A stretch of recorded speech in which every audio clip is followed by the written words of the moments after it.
this week a plan to bring high-speed broadband right across Nottinghamshire. It allows businesses to grow in small villages, and that keeps employment in small villages. And I'll be meeting the businessman who's also an international sports star, and he's on the same team as his son. He acts as a really good sort of pacer for me when we're getting out into the hills on our bikes, so it's a really good father and son thing. All that and Des in a hot tub.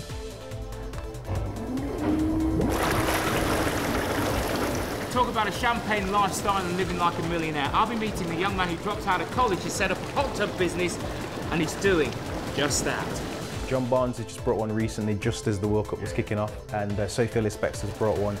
Dizzy Rascal's got one too.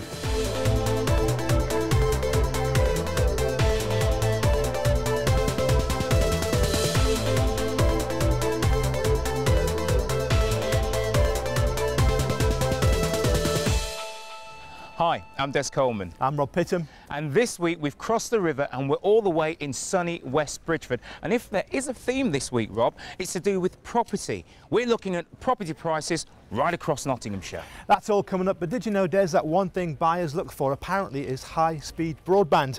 Let's take a look now at a scheme being introduced by the County Council that's trying to bring ultra-fast internet connections for businesses and home buyers right across Nottinghamshire. They may not look much, but these green boxes on a new housing estate at Collingham near Newark herald the start of a rural revolution. The boxes supply high-speed broadband to these newly built homes. It's part of a collaboration between Nottinghamshire County Council and BT to bring faster internet connections to more remote parts of the county. It's proving a boon to businesses too. Okay, yeah, I just wondered how you got on at Plot 1. The company which is developing this site has just become the first business to link to the new high-speed network. It means sending plans and projects around the country can take minutes where it used to take days. One of the things that architects tend to do is design things in what's called CAD, which is 3D modelling. So a whole building is designed in 3D modelling. That creates quite a large file. And so what we can do now is we can send that over to a customer. They can have a look at that file. They can send that file back to us. We can store a lot of stuff in the cloud, which is effectively storing it on a remote server, and that's something that we couldn't do before, so we had to do everything in-house. So it does open up some good opportunities for us as a business. This is our architects part of the business, and those designers are working for people all over the country. Stick 150 in, Sam, or 150. All right. Gusto says the ability to use high-speed internet is transforming the way it's doing business, but it also makes the homes it's building more desirable to buyers. I think that's something that's fairly new. A few years ago it wouldn't have even been asked as a question as to what the speed of broadband is when you're selling a house. People would want to know what the local school's like, how close it is to the railway station, to shops and things like that. And now one of the first things they ask is, what's the broadband connection like? And it's not just because people want to work from home. You know, the kids want to play on FIFA, they want to play on all their games. People want to shop on the internet. The internet's used on a daily basis. People want to watch films on the internet, so they need to know that they're going to get a good broadband speed. The Better Broadband for Nottinghamshire scheme is costing almost £20 million. The aim is to boost rural economies and make it easier to live and work in the countryside. I think you've got good internet connections and high-speed broadband within the cities and the main towns within Nottinghamshire, although there are pockets within Newark even that don't have very good broadband connections. But the whole idea of this rural broadband initiative is to try to bring it out into the villages. And what that does do, it allows businesses to grow in small villages. And that keeps employment in small villages. And it's a bit like the farm that we're developing here. Many years ago there'd be a lot of people working down on this farm as a working farm.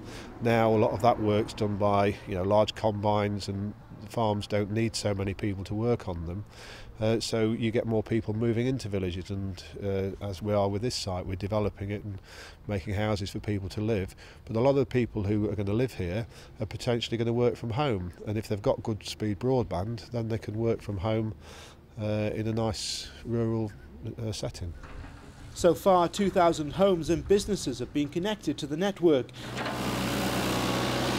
People living in Hucknall, Bingham, Radcliffe and Beeston will be next, with the council hoping to cover 95% of Nottinghamshire within the next 2 years. And if you want to find out how you can get high-speed broadband here in Nottinghamshire, we'll be hearing more details about the programme from the County Council next week. It's been 3 years since the Boots site at Beeston was named as one of 11 enterprise zones across the country.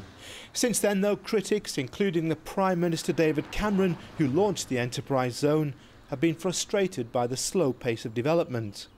But one project is up and running. Medicity is an attempt to use Nottingham's skill in the biotechnology sector to help new businesses start up. Let's meet its director. I'm David Browning, Director of Medicity. We're an innovation hub focused on building and driving innovation right across the fields of health, beauty and wellness. We're a collaboration between BioCity, who are established business builders here in Nottingham, working in the life sciences field down in Pennyfoot Street in town, and Boots, and we're on the Boots campus. It's around 300 acres and about 8,000 people working here. And we're looking to be the first manifestation of a new enterprise zone. And it all starts here in the hub. So we start off on this side with small hot desks for our virtual tenants who may be located outside of the region to come and start becoming part of the community. And then on this side, we have pods of different sizes, again, enabling new ventures, university spin-outs, startups, to get started on their quest to bring innovation right across the fields of health and wellness. Medicity is based in a Grade 1 listed building, right in the heart of the 300-acre Boots site up at Beeston. The area we're in now is being, at the moment, refurbished as an event space. So we're looking to bring in events, and we've already held a few, which are all around innovation, bringing together people from within the local community, but also further afield, focusing on key themes, particularly around proactive health and wellness. One of our first events is going to be held in a few weeks' time, where we're going to be opening up this space and more space beyond to host the Arthritis Research UK conference. It's hoped this site will generate thousands of jobs in a sector that's been identified as having the potential for growth, not just for Nottingham, but for the UK economy as a whole. So far, 20 companies have already moved in, and David's confident it's just the start. We're busy building a really comprehensive community right across health, wellness and beauty. That includes companies that are working on clinical diagnostics, advanced beauty products, as well as digital health and also therapeutics. So that's David, the business leader, but there's another side to the Medicity director. He's also an international athlete. He spends his spare time training for his role competing for Great Britain as a cross triathlete, which begs the obvious question, what on earth is a cross triathlon? Cross triathlon is a new and emerging sport, and it really is triathlon, which is swim, bike and run, but with the element of the run and the bike being off-road, which creates quite an exciting element of added tension and drama to the whole thing. David's not the only member of the family in the GB team. His 20-year-old son Nick also competes alongside him for Britain. Competing for Great Britain is a real honour, and being part of a community of athletes who are trying to fit in a working day and family time and so forth there's a great camaraderie there. And I've been really fortunate in that I've been doing triathlon for now about 15 years. Started out as a mountain biker in the early days of mountain biking, and my younger son represented Great Britain along with me as an age grouper in the recent World Championships. But my two boys, Matt and Nick, have been into triathlon for many years, and so we've trained together and really developed in terms of our abilities, I guess, but also stamina and so forth.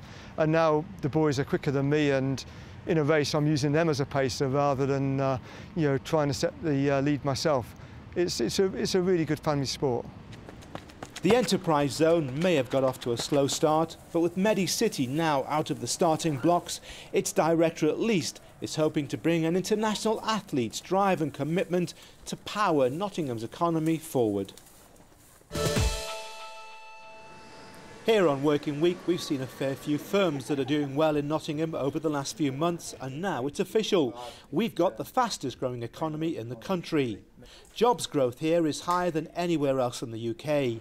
And a recent survey by the RBS Bank found that economic output is also the best in Britain, with the economy growing by 4%. The sectors that are creating the most jobs are construction, still going strong, healthcare, administration and graduate and trainees. Particularly interesting, I think, is the graduate and trainee side of it, because graduates are coming back on stream. There was a big lull post-credit crunch, people investing very little into graduate schemes, but also there's the apprenticeship schemes, which is really beginning to gain pace.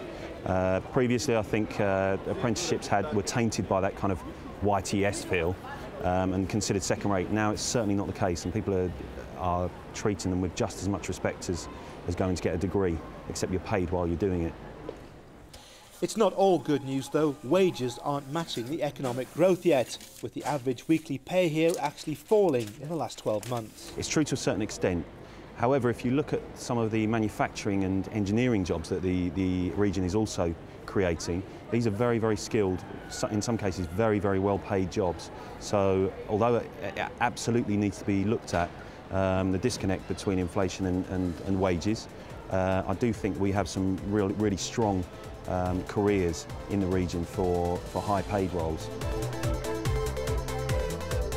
Well, that's it for now. We're going to take a break, but in the second half we'll be seeing the cafe in Kimberley. I like the sound of that, cafe in Kimberley, where they're all just a little bit mad. Frank Carson, bless him, told me I was as mad as a hatter buying a coffee shop in a recession. And we'll also be getting the latest on the property prices right across Nottinghamshire. Do you know what? You and I could go within half a mile and I could show you a property that's rising in value, falling or staying the same. All that, and we've got Des in a hot tub.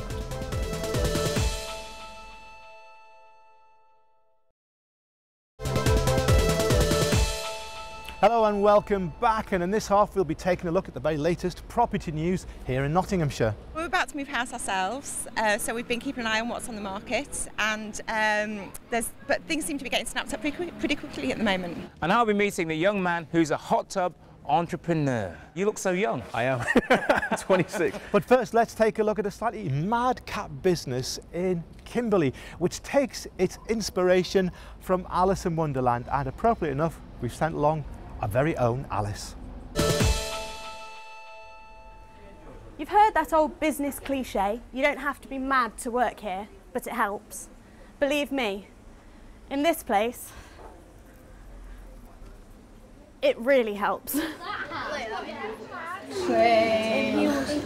know which one you want. The clue's in the name. The Madhatters Tea Room in Kimberley takes its inspiration from the Alice in Wonderland character. And there's no shortage of Mad Hatter links here. Yeah, suits you. Oh, that suits George. He's doing his hair. And it seems to be drawing in the customers. No, but he wears like a hat without that. Owner, Nygel Stevenson, opened the shop 2 years ago. So Nigel, why the Mad Hatters theme? Well, the name actually came through going out for dinner with friends up in Blackpool, and Frank Carson, bless him, told me I was as mad as a hatter buying a coffee shop in a recession. And I told him he'd name my business. So the theme came from that. Since then, the shop's gone from strength to strength, serving up teas, coffee, cakes and high teas in the afternoon. Fantastic atmosphere, treats everybody the same, from babies who are weeks old, you know, to 90-year-olds, and it's a community feel around here. Well, we kind of came here like just to get cake. One of our favourite places. There's loads of cafes, so it's about the atmosphere and the fact that Nigel's brought the community in. But for me, mainly, my daughter has profound learning difficulties. She's very, very disabled. And we come every week with one of her carers, and Nigel's just absolutely delightful with her, and we feel really welcome, and so much so that the carers have brought other people who live with her. It's going so well. It's brilliant. Best thing I ever did. Absolutely love it. Every day, walking to work, big smile on my face. But all jokes aside, there is a business plan here. The business plan basically is to provide something within the community that is accessible to everybody. Every age, newborn to 100-year-old, and everybody, every sex, everything. So, and we just here for everyone, whether they want a cup of tea or whether they want a full lunch, evenings, parties, anything, just being in the heart of the community. And if I make money, then even better. Do you like Alice in Wonderland? I played Alice. You did, didn't you? It was recently voted the most child-friendly cafe in Notts, and Nygel's keen on playing a big role in the community. You didn't have any homework? Well, next summer I'm going to sort that with Miss Porter. He's now a governor at the local primary school and has introduced a scheme where children who do well at school are given vouchers to use in the shop. You got some vouchers for me? Thank you very much. Thank you. He also is linked with another shop selling antiques, continuing the Alice in Wonderland theme. And across the road, a shop selling treats for dogs has recently opened, which will be featuring in a future working week. So what sort of impact is this having on Kimberley as a community? Well, I'm hoping that the opening of my little business has brought the community together and the businesses together. And we've had some new businesses open since I've opened the shop. We've had the Mrs Bishop's Doggy Deli, we've had Alice's Antiques, we've had Petit Chocolat, we've had Lotus Home Interiors, the Allotment Fruit and Veg shop, and Savvy, a ladies' dress shop. So there's lots of little businesses and we all work together to support each other and work within our social media pages and TV advertising and that sort of stuff. He's brought different businesses into the area, and to say he's a successful business in the recession is done marvellous. And secretly people refer to him as Mr. Kimberley. We're just having a family get-together today. It was Nathan's birthday in the week and it was mine yesterday, and the children's got some vouchers that they've won through school that Nygel does with Kimberley Primary School, so it's sort of a bit of everything. We do tapas evenings and parties and all sorts of medium nights and all sorts of things, craft fairs in the town, you know, absolutely anything. And what's the future for the Madhatters Tea Room then? The next stage is bigger premises. We're looking at moving in the new year into bigger premises to allow for more parties and more day-to-day trade and working alongside other businesses, and that's quite exciting. It's certainly helping to bring a bit of fun to the high street and boosting local businesses at the same time. Well, my favourite bit is Nygel because he's funny sometimes. This looks like one Madhatters tea party that's set to run and run.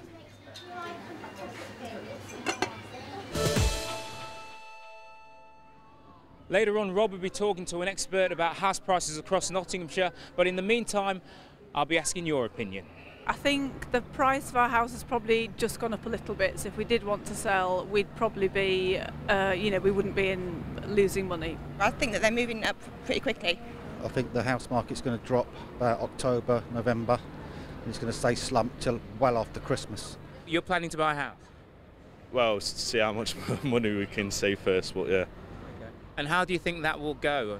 Not very well. I think our house has gone up in value, but there's always a top ceiling. You know, it's what anybody will ever pay for a house. We hear a lot about property prices rising across the country, so we thought, how are they doing here in Nottingham and right across Notts? Well, my next guest, Kate Faulkner, is a national property expert, but luckily for us, you're based here in Nottingham as well, Kate. So Kate, the big question is, you know, we see these national house price rises. Are we getting that in Nottingham? Well, we are actually getting some house price rises, but I have to say, Nottinghamites, just ignore the national headlines. It is all very London-centric, it is all very scary, and you will be told you can't afford properties and prices are going through the roof. What everybody's forgotten is that we only tend to hear about how prices are today versus last year. The problem with that is we forget that we've had 6 years of a price recession. So prices in Nottinghamshire fell about up to 25%. 25%? 25%. 6 years later, we've got about a 6.5% increase. Which are the places that are up and coming, and where's a good place to buy right now? Somewhere like West Bridgford, for example, where you have very high levels of outright home ownership. Nobody cares what's happening to mortgages, nobody cares what's happening to interest rates, so they can spend what they like, so there's more cash around. Go to other areas, so areas where we've had quite a lot of sort of buy-to-let, so somewhere like Arnold, for example, areas like that, still lovely areas, but what we're seeing is prices just aren't really recovering that much at all at the moment, and so they're still some way away from the peaks that we saw back in 2007. So very individual, and it might be you take the city centre flats, for example, they've had an absolute hammering. So where houses might be doing okay there, you're talking about properties being 50% less today than they were back in 2005, 6, 7. So it's that individual. This unassuming building hides an entrepreneurial genius. Daniel Thomas dropped out of college a few years ago, set up a hot tub business, and now turns over £1 million a year. I'm going to meet him. Daniel. Des. Good to meet you, mate. How you doing? You look so young. I'm trying to be. So tell me, how did this all start? So I was in college. It actually had nothing to do with hot tubs at the time. I had a mobile phone and I was looking for a screen protector for it. And online they were selling them for something like 15 quid. I managed to find some guys in China that were selling them for like 20p, brought them in, and that sort of introduced me to products abroad that you could bring in and import. And eventually we sort of ended up selling hot tubs, moving from product to product and finishing off with these. So what's so special about hot tubs? Well, they provide people with some warmth, is the main thing. But there's a whole bunch of benefits to them. So people with insomnia, it helps them sleep better. People with high blood pressure, it expands the blood vessels, allows the blood to flow more freely. But also, it just brings the family together, and that's the main thing. It brings people together, gets them away from the TV, gets the kids away from the TV. You tend to find that when you have a hot tub, you have a few more friends than you did before. An industrial unit in New Basford is home to Dan's business, and he took me on a tour. This is the office. Take our calls from here, sell from here, offer after-sales support from here, everything happens from here. So this is like a central hub, and then a lot of the other stuff is outsourced. Because you're international, aren't you? You sell overseas. Done 10 in Ghana. We get these weird projects where people come from all over the place. So we tendered for a project in Jordan. We've had Falkland Islands, Bulgaria. And it's celebrities as well, though. A few. We've got John Barnes, who's just brought one recently, just as the World Cup was kicking off, and Sophia Ellis-Bextor's brought one. Dizzy Rascal's got one too. You didn't mention Rob Pittham.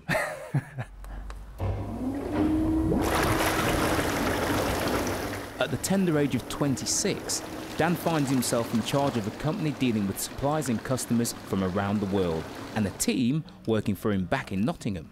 What's your name, love? Bianca. Bianca. Sounds familiar. Different show. Bianca, what's it like working here? It's really great. Yeah? Yeah, I do love it. Yeah, it sounds like it's a lot of fun. It is. Daniel's a great boss. I do accounts. Just get on with it. Yeah. Yeah, great place to work. What is your role in the company? Well, I'm the salesperson here, so I'm the person that speaks to the customers in the first instance, has a bit of a chat about about what the kind of thing that they're looking for, and then tries to match the right product to them. And do you find more and more people are wanting the use of hot tubs? Yeah, absolutely. I think it's become something that people are a lot more attracted to, especially as people are staying in the UK instead of holidaying abroad. And our target market is the more affordable customer. People don't have to be spending £15,000-20,000 on a luxury item. It's something that everyone can own because it costs the same as people would spend on a second-hand car. When you have an office party, do you all just pile in the tub? Not be telling what. Now though, for the best bit. This guy's fixing me up with a hot tub so I can take a dip.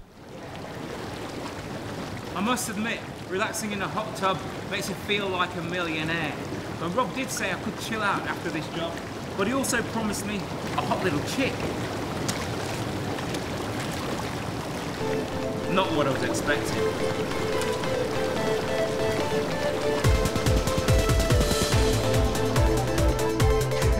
Did you like that little surprise? Yeah, mate. Well, you know, that chick thing you let me down on. Well, I had heard that you like to duck in the bath every now and again. I think we can get away with that one. Yeah, anything... Better leave it there, though. On that note, from a very sunny West Bridgeford, we'll see you next time. Yeah, take it easy.